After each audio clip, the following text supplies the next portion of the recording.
네 번째 시간입니다. 모세의 성막에 나타난 예배의 의미. 이게 8개의 과정입니다. 8주 동안의 과정인데요. 이 내용 중에서 제가 특별히 예배에 대해서 강의를 요청받거나 아니면 예배에 대해서 설명해 주세요라고 할 때 보통 청소년들이나 청년이나 이제 정말 예배를 처음 알아가는 분들에게는 첫 번째 강의 1강 예배의 핵심을 합니다. 예배는 무엇이고 예배에 대한 그 본질적인 의미는 무엇일까, 또 예배에 대한 오해는 무엇인가, 이런 것들을 설명하는데, 그런 어떻게 보면 표현이 그렇지만 초보적인 그리고 예배에 대해서 처음 알아가는 분들에게는 1강을 하는데, 이제 예배에 대해서 어느 정도 아시고 정말로 예배자로 헌신하기를 바라고, 그리고 정말 성경적인 예배를 내 삶을 다 드리려는 그 예배를 공부하고 알고자 하는 분들에게는 오늘 하는 이 강의를 선택합니다. 그만큼 8주간의 강의 내용에 있어서 가장 핵심이 되는 내용이고요. 오늘 내용을 여러분들이 정말 마음속 깊이 새겨두셔야 돼요.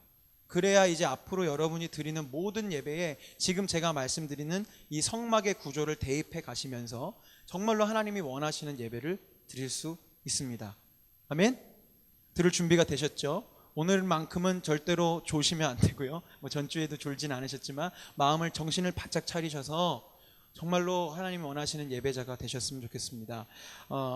말씀으로 들어가겠습니다. 하나님께서 이스라엘 백성들을 애굽에서부터 출애굽시켜 주셨습니다. 그러면서 왜 이 백성을 말하자면 구원해 주셨는지에 대해서 출애굽기 19장 5절에서 6절 말씀에 이렇게 기록하고 계십니다. 주님께서 세계가 다 내게 속하였나니 너희가 내 말을 잘 듣고 내 언약을 지키면 너희는 모든 민족 중에서 내 소유가 되겠고 너희가 내게 대하여 어떤 나라가 됩니까? 제사장 나라가 되며 거룩한 백성이 되리라. 너는 이 말을 이스라엘 자손에게 전할지니라. 아멘. 우리 축복송 가사에도 있지만 제사장이 된다, 제사장 나라가 된다, 굉장히 별 의미 없이 고민 없이 고백하는 것 같아요. 여러분들, 우리가 시계 태엽을 오늘은 많이 한 4, 5천 년 감아야 됩니다. 그 당시에는 제사를 드리는 시절입니다. 우리나라에도 물론 제사가 있지만 그 당시에 고대 그 중동 지방에, 그리고 그 예전 여러분들이 아는 그 문화에 있어서 제사를 드린다는 것은 결코 가벼운 의미가 아니었습니다.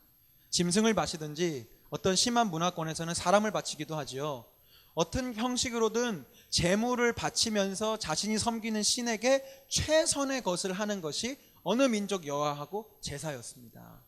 이스라엘 백성도 마찬가지였죠. 근데 하나님께서 말씀하시는 거예요. 내가 이 백성을 왜 나의 소유로 삼고 왜 애굽에서부터 출애굽하였는가? 이 민족을, 이 나라를, 이 백성들을 어떤 사람들? 제사장, 제사를 드리고 우리식으로 표현하면 예배하는 민족, 예배를 주관하는 민족이 되게 하려고 구원하셨다는 거예요. 오늘 여러분들과 함께 나오는 모세의 성막에 대한 이야기는 예수 그리스도의 십자가 복음을 연결고리로 해서 우리에게 곧바로 적용이 됩니다. 마찬가지로 그 옛날에 유월절 어린 양의 피로 이스라엘 백성들이 출애굽을 하게 되죠. 그 동일하게 유월절 어린 양 되시는 예수 그리스도의 보혈로 말미암아 우리는 무엇을 받았습니까? 구원받았습니다. 근데 왜 우리는 구원받았을까요? 여러 번 나비오십을 통해 몇 년 동안 제가 여러분과 나누고 있지만 우리가 구원받은 이유는 천국 가기 위함이 아닙니다. 오해하시면 안 돼요. 천국은 우리에게 구원받은 우리에게 주어지는 선물이고 결론이지 그것 자체가 우리 구원의 목적이 아니에요. 하나님께서 우리를 구원해 주시고 죄인이지만 의인 삼아 주시고 고아였지만 자녀 삼아 주신 이유는 딱 한 가지입니다. 무엇이냐면 우리를 통해 예배 받으시려고, 또 우리로 하여금 누군가에게 하나님을 예배한다는 것을 보여주게 하시려고 우리를 구원하신 것입니다. 그렇기 때문에 오늘 여러분들에게 나누는 이 내용은 굉장히 중요한 내용이 돼요. 그럼에도 불구하고 이스라엘 백성들은 하나님께서 이 목적으로 구원해 주셨잖아요. 예배하는 백성, 제사장 나라가 되게 하려고. 그런데 어떻게 하죠? 모세가 하나님의 율법을 받으려고 시내산에 40년도 아니고 400일도 아니고 딱 40일 올라가 있는데 그 새를 못 참고 금송아지를 만듭니다. 오늘 여러분과 말씀을 열어가면서 금송아지 예배와 이제 여러분들에게 보여드릴 모세의 성막으로 디자인된 예배의 차이를 먼저 설명드리고 싶어요. 하나님이 분노하십니다. 단순히 우상을 만들었다는 이유만이 아니에요. 왜냐하면 보세요. 이제 하나님께서는 그 모세에게 40일 동안 시내산 위에 올라갔을 때 10계명만 주신 게 아닙니다. 성경을 자세히 살펴보십시오. 그 출애굽기 19장서부터 쭉 이제 어떻게 예배하고 성막은 어떻게 짓고 다 설명해 주고 계셔요. 어떻게 보면 시간 순서로 봤을 때 그들이 금송아지를 만들기보다 그 전에 하나님께서는, 물론 모세가 내려가진 않았지만 시간적으로 볼 때는 하나님이 원하시는 예배에 대해서 다 설명을 하고 계셨어요. 그럼에도 불구하고 이것에 대해서 잘 모르고 있었던 이스라엘 백성들은 금송아지 예배를 드리고 있었습니다. 이것은 종합해보면 무엇이냐? 금송아지 예배란 무엇이냐? 이게 우리 안에 있을 수 있습니다. 금송아지 예배는 인간이 원해서 만든 예배입니다. 그렇죠? 하나님이 명령하신 게 아니잖아요. 인간들이 원했어요. 우리에게도 우리를 구원한 신을 달라. 우리도 다른 민족들처럼 좀 눈에 확실하게 보이는 예배의 대상이 필요하다. 인간이 원해서 만든 거고요. 인간의 방식대로 드렸습니다. 자기들이 금송아지 만들고 자기들 마음대로 축제를 벌였어요. 인간이 디자인했습니다. 그죠? 금송아지 누가 만들었겠습니까? 다 사람들이 도안했겠죠. 인간의 열정으로 드리는 예배였습니다. 이 예배가 하나님일 수도 있고 다른 대상일 수도 있지만, 우리 첫 시간 했지만 그게 낚시가 될 수도 있고 바둑이 될 수도 있고 저처럼 음향 장비가 될 수도 있는데, 어찌되었든 내가 중심이 되고 내가 만들고 내 열정으로 드리는 예배는 다 금송아지 예배입니다. 하나님이 싫어하시고 심한 경우에 하나님이 분노하시는 예배죠. 그런데 이제 여러분들에게 말씀드릴 모세의 성막의 예배는 무엇이냐? 하나님이 원하시는 예배입니다. 이게 중요해요. 계속 이번 과정을 하면서 여러분에게 묻고 있습니다. 여러분 주님 사랑하십니까? 아멘. 주님 사랑하기는 원하시죠? 다시 1강 할까요 우리? 주님 사랑하고 싶잖아요. 솔직히 정말 내가 주님을 사랑해요 라고 이렇게 대놓고 대답하기엔 부끄러운 모습 너무 많지만, 적어도 여러분 주님 사랑하고 싶으시잖아요. 주님 더 사랑하고 싶죠? 주님께 정말로 내 마음 다 드리고 싶잖아요. 아멘. 그렇다면 계속 말씀드리잖아요. 내가 사랑하는 대상에 뭘 원하는지 알아야 된다고요. 저희 집사람이 저를 사랑하려면 고기 반찬을 내줘야 돼요. 저는 고기 반찬이 좋아요. 저희 집사람은 나물을 좋아해요. 신혼초에 얼마나 많이 싸웠는지 몰라요. 본인이 그게 좋으니까 본인은 저를 사랑하는 마음에서 콩나물, 가지나물, 나물나물 했는데 저는 먹을 게 없는 거예요. 집사람이 반찬이 왜 이렇게 많은데 이렇게 밥을 시원찮게 먹냐고. 처음에 이제 신혼초에는 싸우면 안 되니까 이렇게 돌려 나중엔 도저히 못 참겠더라고. 나는 고기 반찬이 있어야 된다. 지금은 소시지라도 구워줍니다. 왜? 저를 아는 거죠. 사랑한다는 건 물론 그것이 나쁜 게 아니라면 사랑하는 대상이 원하는 것을 제공해 주는 게 사랑이에요. 네, 신혼여행 갔다 오신 부부 잘 기억하십시오. 어디 갔어요? 이렇게 흩어져 앉으시면 안 되는데 하나님을 사랑한다 그러면 하나님 원하시는 걸 해야 돼요. 이제 여러분에게 말씀드릴, 그래서 모세의 성막의 디자인이 너무너무 중요한 거예요. 왜냐? 내가 사랑하고 사모하고 정말로 기쁨을 드리고 싶은 우리 주님이 나 이런 선물 좀 해줄래? 하고 선물의 리스트를 적어준 거예요. 나 이거 받고 싶어, 너를 통해서. 그렇기 때문에 우리가 집중해서 봐야 됩니다. 이것은 하나님의 방식이었고요, 하나님의 디자인이었어요. 오늘은 그렇게 자세히 보지는 않겠지만 성경에 보면 길이까지 몇 미터고 높이는 얼마고 이거는 무슨 가죽으로 만들고 어떤 건 무슨 기름으로 해야 되고 아주 상세하게 하나님께서 조목조목 디자인하셨습니다. 거기에는 하나님의 열정이 담겨 있어요. 그리고 그 후로도 이스라엘 백성들은 성전이 파괴되어 버리는 그 시간 전까지 이 성막으로 디자인된 예배를 계속해서 끊임없이, 우여곡절도 많았지만 결국 나중에는 성전을 지으면서까지 이 신앙을 계속해서 유지해 왔지요. 그리고 무너지고 이따 설명드리겠지만 예수 그리스도의 보혈과 십자가 공로로 이제 우리가 다른 형태이지만 그 모세의 성막이 우리의 마음속에 이제 세워진 것이 지금 신약의 시대, 복음의 시대를 살아가는 우리에게 적용되는 건데, 다시 같은 얘기를 계속 반복드리지만 모세에게 시내산에서 주셨던 그 디자인은 형태는 바뀌지만, 그죠?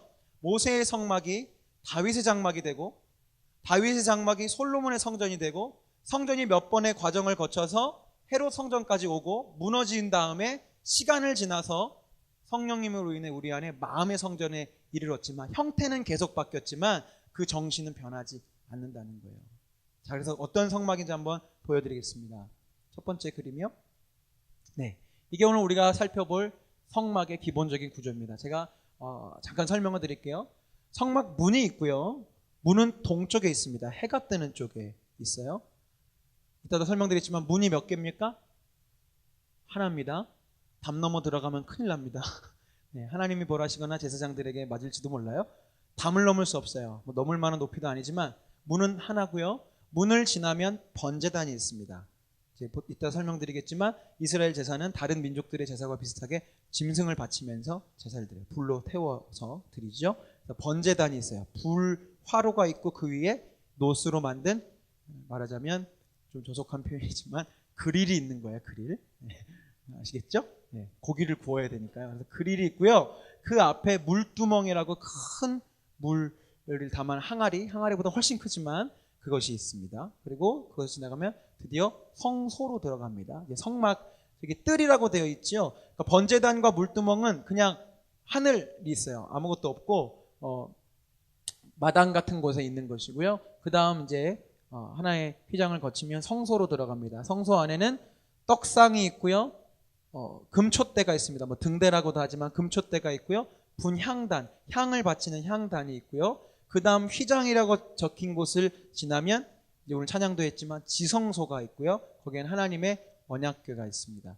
그렇기 때문에 진입을 할 때 어떤 방향으로 하겠어요? 문을 지나서 번제단을 지나서 물두멍을 지나서 성소로 들어가고 떡상과 등대와 향단의 의미를 살펴본 뒤에 그 다음 지성소로 들어가는 거죠. 개론적으로 말씀드리지만 이제 여러분들이 앞으로 개인적인 예배가 됐든 어떤 예배가 됐든 이 과정이 필요합니다. 물론 시간적으로 보면 갑자기 지성소로 갈 수도 있지만 대개의 경우 우리가 찬양을 하고 말씀을 듣기 전에 마음을 준비하는 이유가 무엇이냐? 여러분들이 말씀을 듣는 자리는 어디여야겠어요? 지성소여야하기 때문에 여러분들이 이 과정들 준비하는 마음의 자세가 있어야 하나님의 말씀이 있는 지성소로 들어갈 수가 있는 겁니다. 그래서 하나하나 그 구조에 대해서, 그 의미들에 대해서 살펴보겠습니다. 첫 번째, 일단 문에 들어가기 전에요. 여러분들이 이제 여행을 떠나는 거예요. 이제 성막 체험을 가는 건데 맨 처음 여러분 눈에 보이는 것은 문도 보이지만 성막에 울타리가 있습니다. 아까도 말씀드렸다시피 저렇게 되어 있는데요. 이스라엘의 성막은요, 이제 출애굽 이후에 광야를 돌아다니잖아요. 그럼 이스라엘 사람들은 성막을 기점으로 동서남북 3개의 지파씩, 그렇죠? 3, 40이 12지파가 배치를 해서 이제 캠프를 딱 치는 거예요. 여호와의 구름 기둥이나 불 기둥이 움직이기 전까지는 성막을 중심으로 해서 동서남북 지파가 12지파가 딱 성막을 지키고 있습니다. 그리고 지금 저기 보시면 지성소에 해당되는 부분에 뭐가 피어오르고 있죠? 구름 기둥입니다. 저기가 여호와의 임재가 있는 지성소인데요. 지성소에서 구름 기둥이 올라오고 밤에는 불 기둥이 올라와요. 근데 저 구름 기둥이나 불 기둥이 움직이면 그것이 밤이든 낮이든 상관없이 레위 족속들은 양각 나팔을 불면 다 챙깁니다. 다 챙겨서 지금 보고 있는 것들이 다 이동식 장비들이에요. 다 나무, 천, 가죽들 다 싸가지고요. 거기도 레위 족속도 3족속으로 나뉘거든요. 그래서 어느 족속은 나무, 목재들 챙기고, 어느 족속들은 천이나 가죽 챙기고, 어떤 족속들은 이제 저 성전 기구들, 뭐 번제단, 분향단, 뭐 이런 거 다 챙겨가지고 하나님이 그 다음 이동하신 대로 이동합니다. 그런데 어쨌든 처음 성막을 여러분들이 가시게 되면 성막에 울타리가 저렇게 쳐져 있어요. 구별되어 있다는 거죠. 그냥 평범하게 일상생활을 하고 있는 지파들이 살고 있는 텐트와 다르게 성막에 하얀 천으로 이 구획을 정해둬서 구별을 짓고 있는 것입니다. 이것은 성막, 여긴 성막이 아닌 곳. 이것을 우리가 영적인 의미를 어떻게 해석할 수 있느냐? 예배자는요, 기본적으로 세상 사람들과 구별되어야 한다는 것입니다. 아멘. 여러분들이 예배자, 이제 하나님을 내가 영화롭게 하는 제사장이 되겠다고 말씀하시면서 정작 세상 사람들과 내가 다를 바가 없다면, 세상 사람들의 모습과 다를 바가 없다면 아직 여러분은 성막 울타리를 통과하신 게 아닌 거예요. 첫 번째, 여러분들이 예배에 대해 생각할 때 구별을 기억하셔야 돼요. 근데 이 구별은 어떤 것으로 이루어지느냐? 그냥 내가 이제 구별되겠습니다 라고 되어진다는 게 아닌 것이죠. 말씀을 한번 보겠습니다. 로마서 8장 1절에서 2절. 그러므로 이제 그리스도 예수 안에 있는 자에게는 결코 무엇이 없습니까? 정죄함이 없나니 이는 그리스도 예수 안에 있는 생명의 성령의 법이 죄와 사망의 법에서 너를 해방하였습니다. 아멘. 마침 하나님께서 적절한 타이밍으로 이 4번째 강의를 듣게 하시는 것 같아요. 우리 고난주간을 지나고 있습니다. 여러분과 세상 사람들을 구별할 수 있는 것은 내가 정결하게, 내가 세상 사람과 다르게 유별나게 살아서 구별되는 것이 아닙니다. 착각하시면 안 됩니다. 내 안에 예수 그리스도의 십자가가 있느냐 없느냐가 첫 번째 구별입니다. 아멘. 여러분의 행위에 달려있지 않아요. 물론 행위도 그 두 번째 부분에 있지만 그것은 그 다음 단계고요. 첫 번째 내가 세상 사람과 구별될 수 있는 것은 무엇이냐? 내 안에 십자가의 고백과 복음이 있느냐 없느냐가 첫 번째 구별입니다. 이 구별함이 없이 여러분들은 제 아무리 목사이고 뭐 장로이고 예배에 무슨 연주에 뭐 20년 차 30년 연주자라 할지라도 내 안에 십자가에 대한 복음에 대한 고백과 결단이 없으면 여러분은 아직 성전 뜰에도 못 들어오신 거예요. 네, 아마 제가 믿기로는 이곳에 계신 모든 분들은 십자가의 은혜를 기억하시는 분들일 거예요.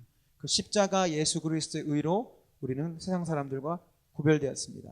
두 번째, 울타리는요 상징적이지만 흰 휘장의 세마포로 만들었어요. 고운 세마포로 흰색으로. 이것은 무엇을 의미하느냐?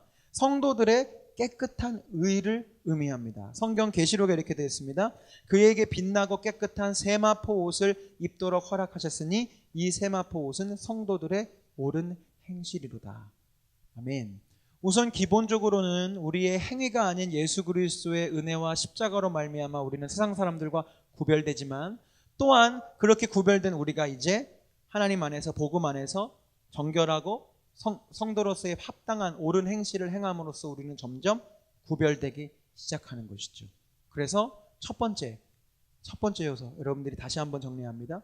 예배자가 된다는 것은 단순히 내가 예배에 출석하고 내가 무슨 찬양팀을 하고 헌금을 내서 예배자로서 구별되는 것이 아니라 내 안에 십자가 복음이 있고 내 안에 그 복음 때문에 세상 사람들과는 다르게 살겠다라는 옳은 행실로서의 결단이 있다면 이미 여러분들은 성막 울타리를 지나가신 것입니다. 두 번째, 이제 성막 문입니다. 이제 결국 같은 개념이죠. 왜냐하면 성막 울타리를 넘어가려면 아까 말씀대로 담을 넘어갈 수는 없잖아요. 저렇게 성막에 문이 있습니다. 여기서는 딱 한 가지 포인트입니다. 아까 말씀드렸지만 문은 몇 개입니까? 하나. 오직 하나요. 동쪽 해 뜨는 곳에 있는 하나의 문입니다. 연상되시는 게 있죠? 우리의 구원은 오직 예수. 우리가 하나님께 예배할 수 있고 하나님의 자녀가 되고 하나님의 정말로 기뻐하시는 예배자가 되는 길은 오직 한 가지 길밖에 없다는 거예요. 예수 그리스도입니다. 예수님의 십자가 복음, 그것 때문에 우리는 주님의 보좌 앞으로 들어갈 수 있는 거예요. 여러분들이 예배할 수 있는 이유, 내가 건강하기 때문에, 우리에게 좋은 교회가 있기 때문에, 우리에게 좋은 시스템이 있기 때문이 아닙니다.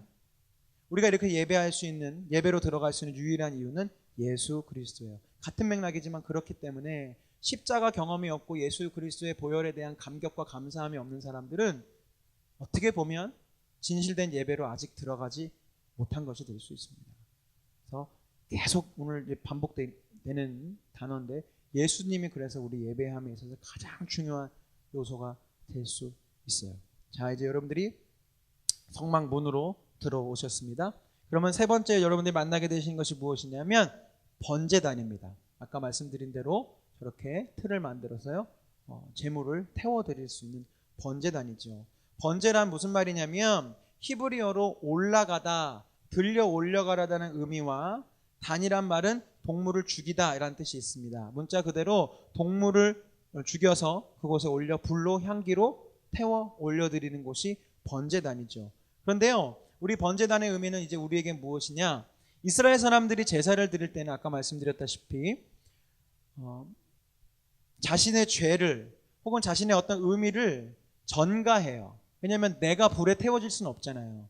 내가 죄를 지어서 죽을 수밖에 없고 죄를 지어서 벌을 받을 수 없는데 하나님은 사람을 제물로 받기를 원치 않으시거든요. 그래서 대신 나를 대신해서 희생할 제물에게, 그래서 희생 제물이라고 합니다. 소가 됐든 형편에 따라 양이나 염소나 비둘기가 됐든 나의 죄를 이제 소나 양에게 전가를 해요. 그럼 하나님이 인정해 주신다는 겁니다. 내 죄가 이제 이 양에게로, 이 소에게로 간 거예요. 그런데 하나님은 사랑과 공의의 하나님이셔서 결국 복음도 마찬가지지만 그냥 무턱대고 죄를 용서해 주시는 것이 아니라 반드시 그 죄에 대한 대가를 치르게 하시는데, 내가 치러야 될 대가를 이제 이 제물이 치르게 되는 것이죠. 그래서 이스라엘 백성들은 무수히 많은 제물을 드리며 그렇게 자신의 죄를 회개하고 하나님 앞에 드려야 될 예배의 의무를 다했습니다. 그런데 여러분들이 아시다시피 이제 누가 우리의 영원한 희생 제물이 되어주셨죠? 예수 그리스도. 역시 또 예수님이 나옵니다. 이 예수 그리스도께서 단번에 십자가에서 희생제물이 되어주시고 우리의 화목제물이 되어주셨기 때문에 이제 우리는 소나 양을 잡지 않고서도 하나님 앞에 의롭게 설 수가 있게 되는 것이에요. 그럼에도 불구하고 여전히 주님께서는 이 십자가의 제물 되신 예수 그리스도를 통해서 우리의 예배를 받으시는 겁니다. 그래서 역시 여러분들이 예수 그리스도를 힘입지 않고서는 하나님 앞에 나갈 수가 없는데요. 예배의 의미로서는 이 번제단에서 우리의 영원한 희생제물이 되신 예수님을 묵상하고 찬양하는 게 중요하지만 여기서 참고적인 학습으로 이제 이 번제단 위에서 드려졌던 제사들의 의미를 좀 여러분과 나누고 싶습니다. 그래서 왜냐하면 이 예배의 정신이 있기 때문에 그래요. 우리가 예수 그리스도의 보혈과 예수 그리스도의 힘을 힘입어서 예배하지만 결국 어떤 마음으로 내가 예배해야 되는 것은 변치 않기 때문에 그렇습니다. 근데 이 내용은 여러분들이 몇 주 전에 1월 달인가 제가 한번 설명드린 적이 있고요. 나비오십에서는 여러 번 말씀드렸던 부분인데 다시 한번 들어주셨으면 좋겠어요. 이 번제단에서 드려졌던 예배는요 5가지 예배가 있습니다. 번제, 소제, 화목제, 속건제, 속죄제. 그런데 놀랍게도요 이 제사들이 그냥 단순히 동물을 불로 태워서 드리는 게 아니에요. 하나하나의 요소마다 의미를 담고 있습니다. 첫 번째 번제는 무엇이냐? 이것은 완전히 태워드리는 제사입니다. 어떻게 해요? 완전히 먹는 거 하나 없이 다 태워드리는 거예요. 이스라엘 제사 중에 가장 많은 부분을 차지하는 제사가 번제입니다. 반 이상의 제사가 다 번제예요. 다 태워드리는 겁니다. 무엇을 의미를 담고 있을까요? 100%의 순종과 100%의 예배를 말합니다. 여러분들이 하나님을 예배할 때, 하나님께 순종할 때 많은 사람들이 생각합니다. 이 정도쯤 하면 내가 예배자로서 합당하지 않을까? 내가 이 정도쯤 하면 충분하지 않을까? 그렇지 않습니다. 하나님이 여러분에게 원하시는 제사는요 100%를 드리는 거예요. 일부가 아니라. 말씀드렸죠? 내가 하나님을 제일 사랑합니다. 그런데 두 번째는 누굴 사랑하고요? 세 번째는 누굴 사랑하고요가 의미가 없다고요. 이게 똑같다니까요. 제가 제 아내한테 당신이 내 사랑의 1순위야. 여기까지만 들으면 참 행복한데 근데 2순위는 영숙이가 있고 3순위는 미숙이가 있어. 근데 중요한 건 당신이 1순위야. 멋지지? 뭐가 멋져요? 안 멋지죠? 유일해야 됩니다. 우리의 예배의 대상, 우리가 순종해야 될 대상은 유일하신 하나님이셔야 돼요. 근데 우리는 하나님께도 어느 부분에서 순종하지만 어느 부분에서는 내 욕심에 순종해서 행동하고요. 어느 부분에서 하나님께 순종하지만 어느 부분은 친구가 말하니까 거기에 따라가서 순종하고요. 그러면서 살아요. 이것은 아직 번제를 드리는 내 삶의 모습이 아닙니다. 두 번째는 소제가 있습니다. 곡식 제물인데 제가 이 얘기 할 때마다 드리죠. 보통 우리 곡식 제물 생각하면 추수감사절 봉투를 생각해요. 뭐가 있죠? 추수감사 봉투에 잘 익은 보리와 이렇게 막 볕단이 있고요. 막 사과가 있고 이렇게 하죠. 이거를 하나님 앞에 막 갖다 드리는 거라고 생각하죠. 강단 장식하는 것처럼. 그렇지 않습니다. 소제는 무엇이냐? 곡식을 추수해서 그것을 나달나달로 다 떼어낸 다음에 여기까지만 해도 시간이 많이 걸릴 텐데 하나님은 거기서 원하시는 게 아니고요. 그 곡식을 곱게 갈고 빻아서 바람에 날리면 그냥 흩날릴 수 있는 고운 가루로 만드는 과정. 그래서 그 가루를 불이 피우는 향으로 태워드리는 게 소제예요. 무엇이 들어가야 할까요? 여기에는 정성이 들어가야 됩니다. 추수합니다. 알곡을 다 떼어냅니다. 그럼 껍질도 벗겨내야겠죠? 그 다음에 그것을 곱게 빻아서 하나님 앞에 가져오는 거예요. 여기서 여러분들에게 예배의 정신으로 도전드리고 싶은 것이 몇 가지 있는데 첫 번째는 무엇이냐? 여러분들이 헌금을 준비하실 때 대충 그 자리에서 준비하지 않기를 바랍니다. 율법이 될 수는 없습니다. 율법이 될 수는 없는데 여러분들이 헌금을 드릴 때에도 이 소제의 마음으로 한번 드려보시면 얼마나 귀한지 몰라요. 예물을 미리 준비하는 겁니다.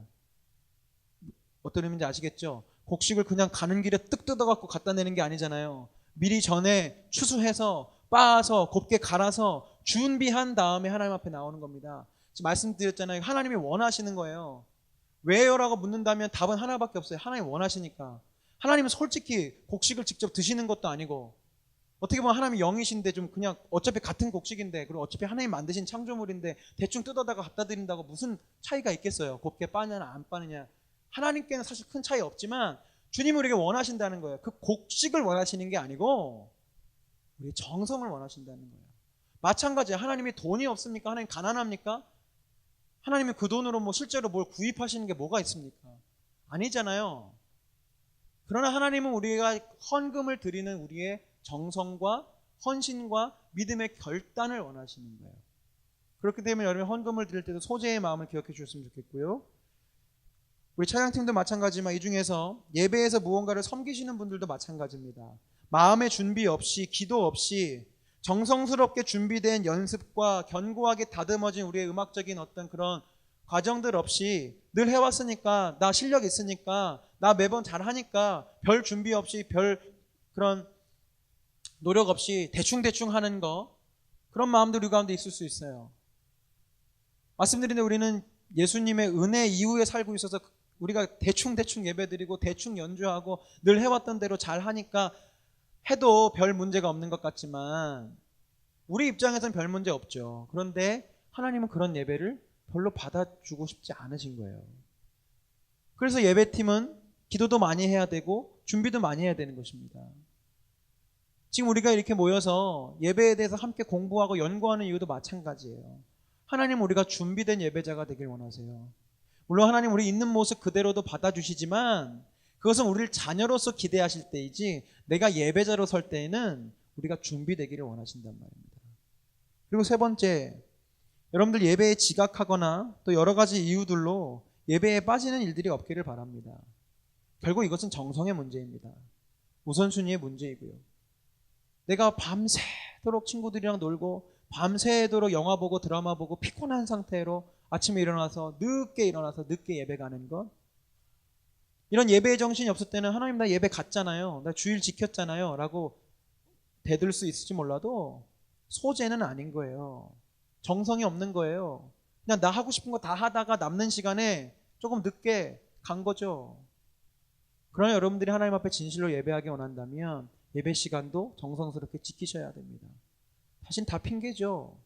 10분만 일찍 일어나면 되고 10분만 일찍 준비하면 되고 10분만 일찍 버스 타면 되는 것인데 우리가 눈에 보이지는 않는 하나님이라고 해서 조금 늦게 가고 뭐 늦게 가도 어차피 찬양하고 있을 텐데 설교만 들으면 되지, 이런 마음으로 얼마나 많은 성도들이 예배에 참여하는지 모르겠습니다. 소재의 마음을 기억해 주셨으면 좋겠고요. 화목제입니다. 세 번째 제사인데 화목제는 영어로 이렇게 되어 있습니다. Peace offering, 평화의 제사라는 거예요. 첫 번째는 하나님과 나 사이의 평화입니다. 번제는 의무적인 제사이고 소제도 의무적인 제사입니다. 기본적인 제사인데요. 화목제는 의무적인 제사가 아니고요. 내가 하나님께 감사할 일이 있거나 찬양할 일이 있을 때 드리는 거예요. 우리식으로 말하면 감사헌금 같은 거죠. 네. 주일 성수나 주일 헌금이 번제와 소제에 해당된다면, 굳이 비유하자면 이 화목제는 감사헌금에 해당되는데 하나님은 명령하셨어요. 이 감사와 찬양을 하나님께만 돌리지 말고 너희 이웃들과 나누어라. 긴 이야기를 줄이면 화목제는 다 태워드리지 않습니다. 화목제는 말 그대로 잔치를 벌이는 제사입니다. 하나님은 아주 조금만 받으시고요, 나머지는 나눠 먹으라는 거예요. 자기 땅이 없고 재산이 없는 제사장들과 레위 족속들에게 먼저 일정 부분을 떼어준 다음에 그들도 먹고 살아야 되니까요. 그 이후에 그 모든 부분들은 함께 나누어 먹어야 돼요. 며칠 동안? 이틀 동안. 네, 우리 김병사 목사님 설교에도 나오지만 소 한 마리에서 나올 수 있는 근수가 1300에서 1500근이에요. 굉장히 많죠. 그냥 많다고만 생각하시면 될 것 같아요. 한 마을이 같이 먹을 수 있는 양입니다. 그래서 하나님의 화목제를 통해서 명하신 게 바로 이 피스메이킹이 있어요. 이 제사를 드릴 때 내가 좋아하는 사람들만 부르라는 게 아닌 거죠. 그 동네에, 우리 마을에 내가 정말로 하나님 앞에 감사할 일이 생겼는데 이 감사의 제물을 누구랑 나눠야 되겠어요? 우리 마을 중에서 나랑 마음이 맞지 않고 뜻이 맞지 않고 나랑 싸웠던 사람도 화해의 도구로 쓰는 거예요. 물론 의무는 아니었습니다. 이틀 동안 다 못 먹은 것은 그대로 다 태워 없애야 돼요. 근데 하나님은 뭘 요구하신 거겠어요? 너가 사랑을 해라. 이 기회로 하나님께 감사하다면 내 이웃에게, 지금 너가 싸웠던 그 사람의 문 두드려서 아무개씨 내가 화목제를 드리려고 하니 나와 같이 성전 갑시다. 우리 같이 거기서 잔치를 벌입시다. 이제 당신과 내가 화목을 이루십시다 라고 이루는 게 화목제예요. 얼마나 귀한 제사인지 모르겠습니다. 그래서 예수님 말씀에도 있지만 여러분들이 예배 드리러 오다가 누구와 다투거나 싸운 일이 생각이 나면 어떻게 돼요? 다시 돌아가서 그와 화해하고 오라는 거예요. 너무너무 중요합니다. 그래서 여러분들이 한 주간의 삶, 주일을 기대하고 준비하실 때 그 중에 드려야 될 정성은 지각하지 않을 정성도 물론 있지만, 하나는 여러분 주변 사람들과 화목하고 사랑하는 마음의 준비와 마음의 제사가 역시 필요한 거예요. 물론 우리는 사람이고 부족하기 때문에 사랑하려고 애쓰다가 실수할 수 있어요. 근데 제가 오늘 내용은 아니지만 하나님은요, 우리 마음의 중심을 보세요. 무슨 말이냐? 내가 정말 사랑하려고 애썼어요. 내가 용서하려고 애썼어요. 그래서 용서도 해보려고 했고 내가 먼저 따뜻한 말도 전해주곤 했는데 그 사람이 또 나한테 거칠게 대하고 나를 욕하고 나를 모함했어요. 근데 내가 연약한 사람이라 또 그것 때문에 화가 나고 미워하고 또 화를 냈어요. 하나님이 혼을 내실까요? 저는 아니라고 봅니다. 왜요? 내 마음의 중심은 사랑하고 싶었어요. 다가갔어요. 사랑으로 내 행동을 옮겼는데 또 거친 반응이 와서 내 연약한 의가 또 드러나서 화를 내고 또 넘어졌어요. 그러나 하나님은 그런 마음에 대해서는 너무너무 기쁘게 받아주실 것 같아요. 여기 자녀를 키워보신 부모님들은 아시지 않습니까? 자녀가 잘하려고 하다가 실수하고 잘하려고 넘어졌다고 해서 혼내는 부모가 어디 있습니까? 자전거를 배우는 아이가 넘어졌다고 너 왜 또 넘어지냐 하는 부모가 어디겠어요? 잘하려고 타는데 넘어지니까 또 세워주고 또 세워주고 하는 것이죠. 문제는 어떤 아이가 혼나는 겁니까? 한번 넘어졌는데 일어나려고 생각조차 하지 않고 엄마 나는 못하겠어요. 나는 자전거는 소질이 없나 봐요. 라고 할 때 우리가 혼을 내거나 훈계를 하는 거 아니겠어요? 마찬가지입니다. 여러분들이 한 주간 동안 내가 온전히 완전히 완벽하게 사랑할 수는 없어도 여러분들의 마음의 중심이 이 화목제의 마음으로 살아가셔야 되는 거예요. 그 다음은 속건제와 속죄제가 있는데 다 죄와 관련된 제사입니다. 내가 어떤 죄를 지었을 때 그것을 자백하고 회개하는 의미의 제사고요. 또 조금 의미들이 다 달라요. 하나는 고의로 죄를 지었을 때 드리는 제사가 있고 실수로 드렸을 때 제사가 있고 또 배상을 해야 되는 제사도 있고 아닌 제사도 있고 합니다. 여러분들이 한번 읽어보시면 될 것 같아요. 그래서 이런 5가지의 제사들이 저 번제단에서 올려지는 겁니다. 그 다음은 4번째로는 물두멍을 여러분들이 만나게 되는데 이게 이제 무엇이냐면 일반적인 이스라엘 백성들은 번제단까지만 갑니다. 무슨 말이냐면 집에서 있다가 내 장막에 있다가 하나님 앞에 제사를 드리려고 양 한 마리를 끌고 성막 울타리를 멀찌감 보면서 이제 구별된 자리로 내가 들어가야지 하고 하면서 하나밖에 없는 문을 통과했어요. 그래서 이제 여러분에게 말씀드린 이 예배의 의미를 담아서 번제를 드리든 소제를 드리든 화목제를 드립니다. 여기까지만 이 제사의 당사자인 내가 하고요. 그 다음 과정부터는 제사장이 바톤 터치해서 맡아가요. 자, 이제 제사장이 제사를 드리면서 고기도 만지고 피도 묻었을 것이고 이렇게 했을 거 아니에요? 재도 묻고 했을 거 아닙니까? 그래서 이 물두멍에 자신의 손과 몸을 온전히 씻는 거예요. 여기는 어떤 의미가 있느냐면 성막 울타리는 믿지 않는 사람과 믿는 사람, 십자가의 흔적이 있는 사람과 없는 사람, 하나님의 뜻대로 살려고 하는 사람 아닌 사람을 구별하는 것이 성막 울타리라면 이제 구별되어진 내가 더 정결하고 더 깨끗하고 더 하나님 보시기에 원하는 사람이 되는 것을 의미하는 것이 물두멍입니다. 말하자면 이렇습니다. 여러분들이 회개와 거듭남은 구원의 논리에 있어서 단 한 번이죠. 그렇죠? 그러나 여러분들은 끊임없이 예수 그리스도의 보혈로 예수 그리스도의 샘물로 여러분들을 계속 깨끗하게 하면서 뭐가 되어갑니까? 예수 그리스도를 닮아갑니다. 이것을 신학적인 용어로 성화라고 합니다. 그래서 성막 울타리는 구별, 내가 세상 사람들과 구별되는 구별이고요. 성별은 나 개인 스스로 점점 더 정결해지고 깨끗해지는 것이 물두멍입니다. 성별이에요. 자, 이제 드디어 성소로 들어갑니다. 이제 손을 깨끗이 씻고 정결해진 제사장이 이제 성소로 들어가는데 성소 안에는요, 넘겨 주십시오. 떡상이 있습니다. 떡상, 진설병상 이렇게 되어 있는데요. 여기에서는 어떤 영적인 의미가 있느냐? 실제적인 의미는 매일매일 하나님 앞에 드릴 떡, 빵 혹은 이런 것들을 드리는 겁니다. 근데 하나님께서 말씀하셨어요. 상 위에 진설병을 두어 항상 내 앞에 있게 할지니라. 여기서 여러분들이 생각하셔야 될 예배의 의미가 있습니다. 성막에 있는 떡은 규칙적으로 교체해야 했습니다. 이는 우리에게 매일매일 새로운 몫의 하나님의 말씀이 필요함을 말합니다. 이 하나님의 말씀을 통해 그리스도를 아는 지식을 매일매일 새롭게 해야 하는 것입니다. 이제 여러분들이 보시게 되겠지만 성소 안에 있는 세 가지 성막 기구들이 있습니다. 떡상이 있고요, 금촛대가 있고 분향단이 있는데 이 세 가지 동시에 포함하고 있는 의미가 있어요. 뭐냐면 매일매일 관리를 해줘야 된다는 겁니다. 매일매일 관리를 해주지 않으면 문제가 생겨요. 떡에 곰팡이가 슬든지, 기름은 촛대에는 기름, 올리브 기름으로 했는데 기름이 뭐 줄어들겠죠. 그리고 향도 여러분들 모기향 같은 거 피워보시면 알겠지만 영원히 향이 타는 게 아니지 않습니까? 때가 되면 향을 또 갈아줘야 돼요. 매일매일 관리하고 체크하고 점검해야 되는 그런 요소들이 담겨 있는데, 이것은 무엇이냐면, 일단 떡상은요, 여러분들이 하나님 앞에 나오실 때요, 날마다 새로운 마음과 새로운 말씀과 새로운 고백으로 나와야 돼요. 캐캐 묻은 습관적인 찬양, 고민 없이 내뱉고 의미 없이 하는 찬양들을 하지 말라는 겁니다. 그렇기 때문에 비슷한 개념에서 여러분들이 매일매일 말씀을 묵상하는 것이 필요해요. 그저 주일에 받았던 그 은혜 잘 묵혀뒀다가 그 다음 주일에 갖고 오시지 말고요, 월요일날 받은 말씀, 화요일날 받은 말씀, 수요일날 받은 말씀, 매일매일 내 안에 하나님의 떡으로, 하나님의 말씀으로 채워진 상태에서 예배의 자리로 나와야 된다는 것입니다. 그저 예전에 했던 습관적인 마음으로 나오는 건 마치 하나님 앞에 어떤 제사를 드리는 것과 똑같으냐? 먹다 남은 빵을 그대로 다시 올리는 거예요. 여러분들이 지금 제사장인데 딱 들어갔더니 떡이 깨끗해. 겉보기 깨끗하네? 먼저 툭툭 털어서 그대로 놓고 나온 것과 똑같아요.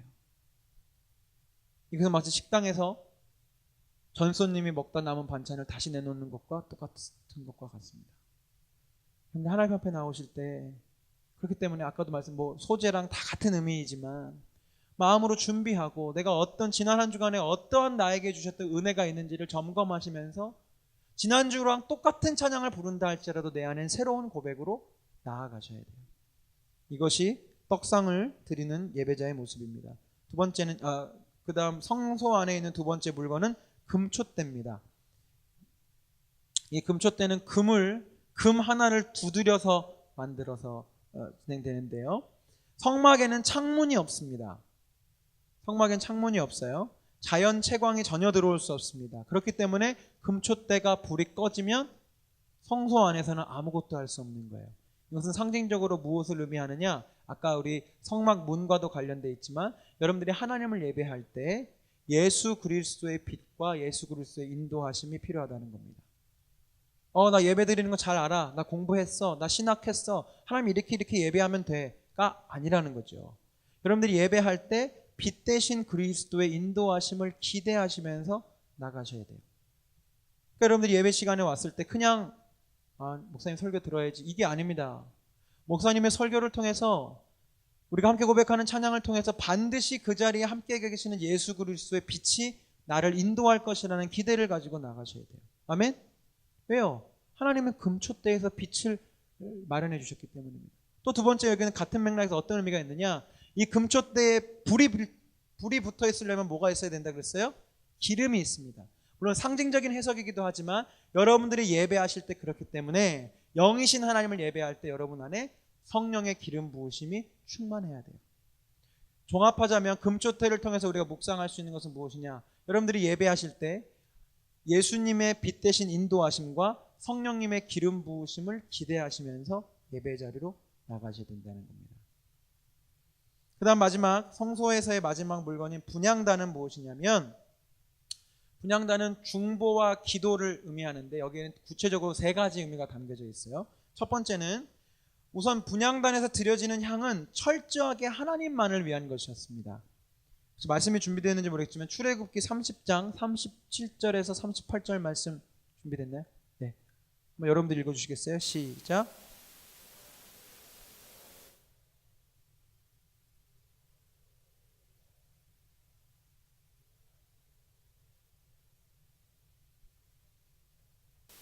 네. 이 분향단에서 드려지는 향을 어떻게 만들어야 되냐면 너희가 맡으려고 만들지 말라는 거예요.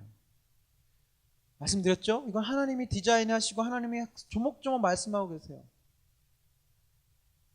여기는 어떤 의미가 담겨 있느냐? 여러분들이 예배하실 때 나를 위해서 예배하지 말라는 거예요. 내가 좋으니까, 내가 설교 듣기가 좋으니까, 내가 이 찬양팀 찬양 너무 좋으니까. 이게 어떤 거냐면 지금 분향단을 드리는데 여호와께 드려야 되는데 내가 맡기 너무 향이 좋은데 이 향 맡으려고 예배 들어가야지. 이러지 말라는 겁니다. 예배는 순전히 하나님을 위한 것이 되어야 돼요. 무슨 우리가 취미생활 하듯이 동호회 활동하듯이 찬양하고 연주하고 뭐 이런 게 아니라는 겁니다. 그것은 예배가 아니에요. 나조차고 하는 그냥 활동일 뿐인 거죠. 여러분 꼭 기억해 주셔야 돼요. 예배는 첫 시간부터 말씀드렸지만 내가 은혜 받으려고 드리는 게 예배가 아니고요. 내가 주님께 무엇을 드릴 수 있느냐를 고민하는 것이 예배입니다. 이 분향단의 두 번째 포인트는 무엇이냐? 같은 맥락인데 분향단의 향불은 하루의 시작과 하루를 마무리할 때 피도록 되어 있습니다. 시간이 많지 않기 때문에 말씀을 읽지 않지만 역시 이것은 무엇을 말하느냐? 여러분 하루의 시작도 예배가 되어야 되고 하루의 마지막도 예배가 되어야 돼요. 그러나 대개의 경우 여러분들 개인적인 예배는 무엇이 될까요? 묵상과 기도가 되겠죠. 하루의 시작을 새벽 기도로 오실 수 있고 마지막을 저녁 기도에도 가실 수 있겠지만 그런 의미보다는 하루의 시작과 끝을 주일학교 때 배우셨던 것처럼 일어나면서 기도하시고 잠자리에 들기 전에 기도하는 거 아주 유치한 것 같지만 이것이 주님이 원하시는 예배의 기본 골격이에요. 오늘 밤에서부터 다시 시작해 보세요. 많은 분들 그냥 주무시는 분 많죠? 스마트폰 하다가 스르륵 주무시는 분 많죠? 그러지 마시고 저녁에 향불을 체크하시기 바랍니다. 마지막 세 번째, 이 분향단은 무엇을 의미하냐? 우리를 위해서 친히 중보하고 계시는 그리스도를 의미해요. 이 세 번째 부분은 여러분 교재를 통해서 더 살펴보셨으면 좋겠고, 이제 드디어 지성소로 들어가기 직전입니다. 휘장을 한번 보여주시죠. 자, 지금 저 안쪽에 천사 그림으로 그려져 있는 것이 휘장입니다. 이제 이 휘장을 지나서 이제 지성소로 들어가게 되는데, 이 휘장을 통해서 우리가 생각해야 될 것은 한 가지입니다. 하나님의 임재 안으로 들어가고 하나님의 임재를 경험한다는 것은 결코 가벼운 일이 아니라는 거예요. 철저하게 저 휘장으로 구별되어 있습니다. 그리고 이제 하나 넘기면 제사장 그림을 한번 보여주시겠어요? 네, 한 번 더 클릭해 주십시오. 한 번 더 클릭해 주세요. 한 번 더요. 네. 제사장이 1년에 단 한 번 지성소로 들어갑니다. 그만큼 하나님의 임재로 들어간다는 것은 그 옛날에는 너무너무 중대한 일이었어요. 근데 지금 여러분 제가 확대해서 잘 보이시지 못지만 옷술에 뭐가 달려 있습니까? 방울이, 방울이 달려 있어요. 제가 여러 번 설명드렸지만 왜 방울이 달려 있냐면 하나님의 임재 안으로 들어갈 때 이 제사장이 지금 분향단에서부터 제사도 드리고 손도 씻고 향도 관리하면서 할 것을 다 했음에도 불구하고 이 대제사장의 마음속에 여전히 해결되지 않은 죄악이 있거나 미움이 있거나 하나님 앞에서 정결치 못한 게 있다면 하나님의 임재로 들어갈 때 그 하나님의 임재가 너무나 거룩하고 장엄하기 때문에 이 제사장이 죽게 됩니다. 그래서 제사장이 들어가서 이제 보시게 됐지만 언약궤 안에서 하나님을 만나고 하나님의 음성도 듣고 이제 하나님 앞에 이스라엘 민족을 대표해서 예배를 드리는 그 과정을 할 때 살아있다면 소리가 날 거 아니에요. 딸랑딸랑딸랑. 밖에 있는 그 밑에 후배 제사장들이 그 소리가 계속 들리면 지금 예배를 드리고 계시구나 아는데 갑자기 소리가 안 들려요. 한 5분 10분 안 들려요. 한 30분 안 들리면 감이 오는 겁니다. 대제사장이 돌아가셨구나. 그러면 이 대제사장의 옷에는 지금 저 그림엔 표현 안 돼 있지만 줄이 달려 있었다고 해요. 그러면 성소에 있던 다른 제사장들이 대제사장의 죽은 시체를 이제 꺼내는, 왜냐하면 아무나 지성소에 들어갈 수 없으니까. 그만큼 하나님의 임재 안으로 들어가고 하나님의 영광 가운데 들어가는 것은 위대하고 장엄한 일이었습니다. 이따 결론 부분에 말씀드리겠지만 여러분들이 예수 그리스도의 십자가 공로로 말미암아 이제 우리는 이 임재 안으로 언제든지 들어가고 언제든지 그 하나님의 음성을 들을 수 있는 그 은혜 가운데 거하고 있는데, 우리가 사실 그 하나님의 임재를 늘 경험하지 못하시죠. 그렇죠? 그렇잖아요? 그 이유는 저는 이렇게 생각해요. 우리가 죄가 많아서 뭐 이런 이유라기보다 하나님의 임재를, 하나님이 나에게 역사하시고 나를 다스리신다는 것을 그만큼 중요하게 생각하지 않기 때문에 하나님이 내가 죽을까 봐 내가 다칠까 봐 안 주시는 것 같아요. 여러분들이 정말로 하나님의 임재를 소중하게 여기고 그 옛날 1년에 한 번 죽을지도 모르는 저 소중한 일을 나에게 매일매일 주신다는 감격 가운데 거하신다면 아마 그 전보다는 훨씬 더 빈번하게 하나님의 임재와 다스림과 주님의 평안을 누리시게 될 것 같습니다. 자, 이제 드디어 지성소로 들어갑니다. 지성소로 들어가면 두 가지, 한 가지인데 두 가지로 좀 나눠볼 수 있어요.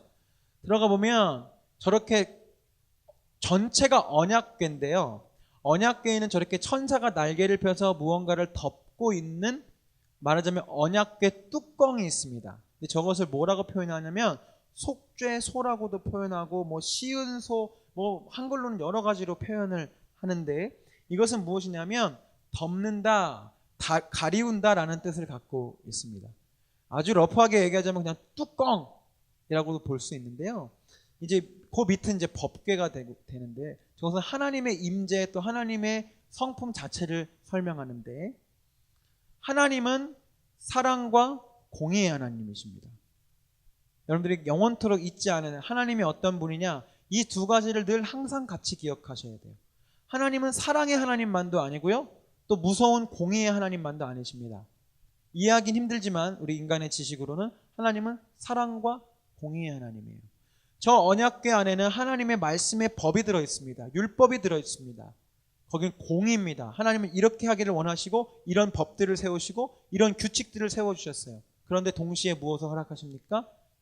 은혜로 덮어주시는 하나님의 사랑이 있다는 거예요. 저것이 하나님의 성품을 나타내고요. 무엇보다도 이 법궤 안에는요, 세 가지가 들어있습니다. 아까 말씀드린 대로 율법, 하나님의 증거의 율법이 들어있고요. 하나는 만나가 담겨있는 항아리가 들어있습니다. 이것은 생명의 떡과 말씀 되시는 예수님을 의미합니다. 그리고 아론의 쌍난 지팡이를 넣어두게 하셨는데 그것은 부활을 의미해요. 결론적으로는 이 언약궤 안에는 예수 그리스도 그 자체가 들어있다고 볼 수 있는 것입니다. 오늘 내용을 정리하겠습니다. 자, 다시 이제 정리하겠습니다. 마음을 새롭게 해보세요. 자, 아까 말씀드린 대로 이 성막의 하나하나의 구조들은 예수님과 긴밀하게 연결되어 있어요. 번제단은 우리의 제물이 되시는 예수 그리스도를 의미하고요.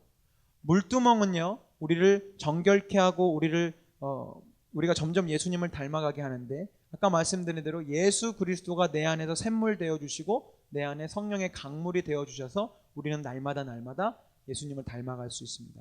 아까 금조대에서로 말씀드렸죠.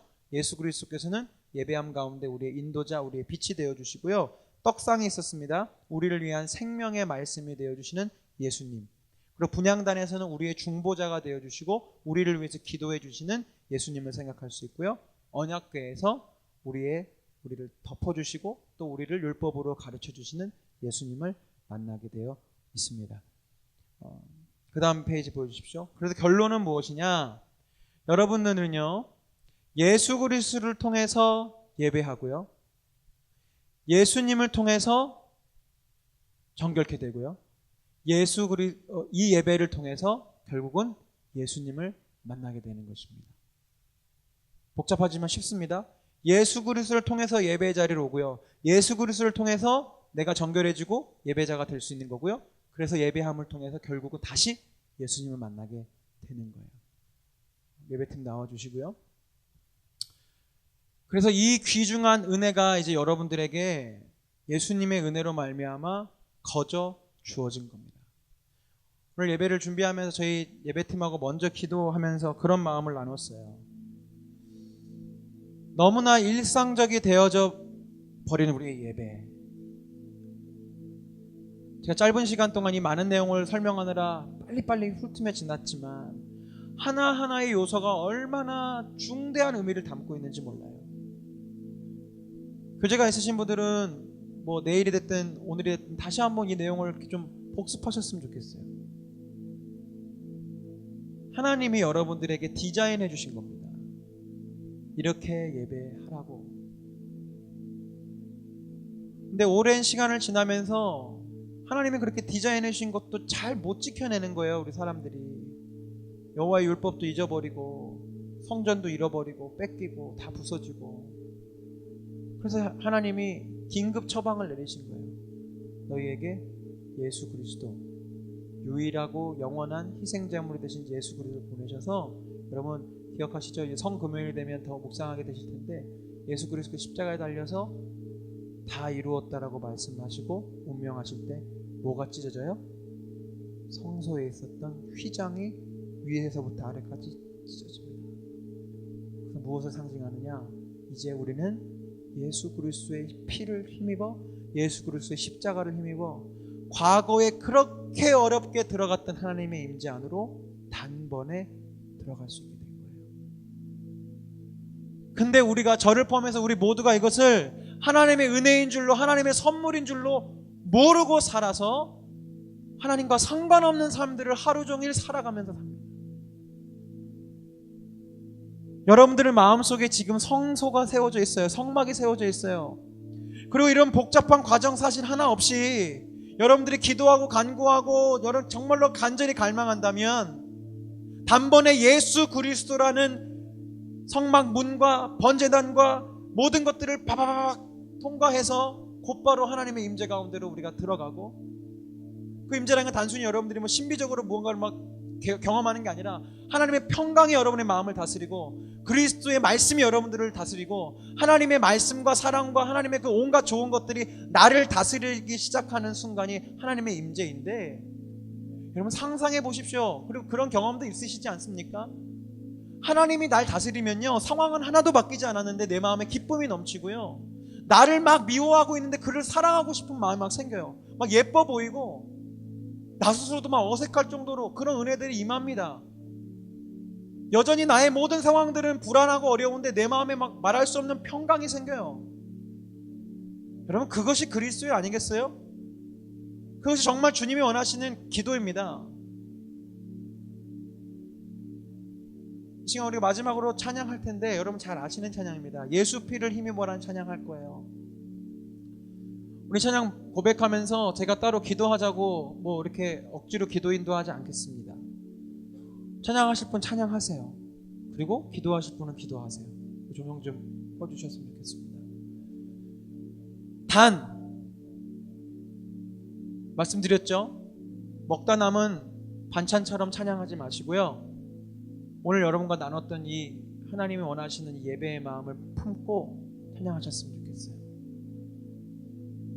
나는 예배할 자격이 없고, 나는 하나님의 지성소 그 임재 가운데 들어갈 자격이 없지만 예수 그리스도의 그 보혈과 예수 그리스도의 십자가로 말미암아 이제 우리는 하나님께 나아갈 수 있게 되었습니다.